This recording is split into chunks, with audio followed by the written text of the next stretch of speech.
Always remember to wash your hands regularly with soap and water for at least 20 seconds. Remember to wipe surfaces often. Only leave home if you are healthy. And wear a fabric mask in public covering your mouth and nose. Don't touch your eyes, mouth or nose with unwashed hands. And cough or sneeze into your elbow or use a tissue. Keep a distance of 1.5 meters between you and other people. Let's all work together to stay safe.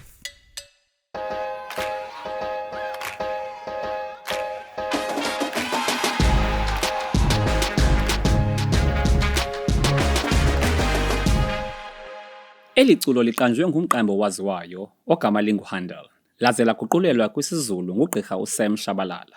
Eli culo lisuka kumsebenzi weBhayibhile uMesiya. Amagama eli culo asuka kwincwadi kaIsaya wama-40 kwivesi yesi-4. Apha uIsaya ulungisa abantu behlabathi elimoshakeleyo ebaxelela ngendlela ekuza kuba ngayo mhla kwafika inkosi.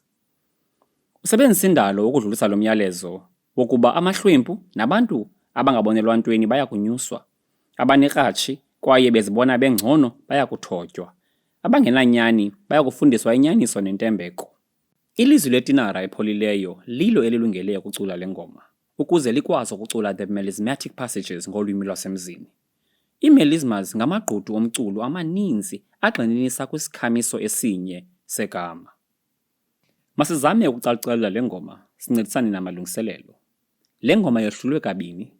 Umbono wokuqala uvezwa xa kuculwa Izigodi Ziyolelezelwa, kwibha ye-10 ukuya kweyama-26.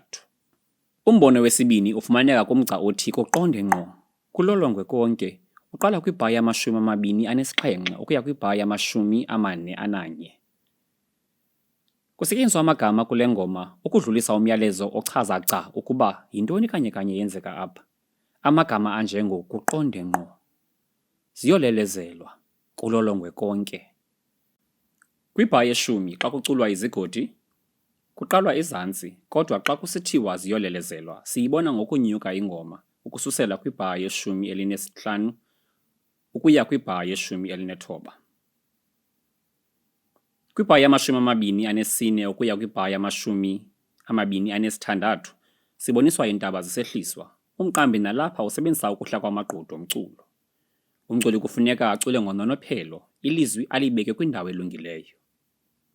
Kwibha yama-36 ukuya kwibha yama-39, xa esithi umculi kulolongwe konke, kufuneka umgca othe ngqo kwaye agcinwe kude kube sekupheleni kwawo. Apha kule ndawo, umdlali namathambo uncedisana nawe ukugcina lo mgca ungasindi. Kwibha yama-53 sifumana iritonello, into ebonisa ukuba sibuyela apho sibesiqale khona, yinto eqhelekileyo kula maculo olu hlobo.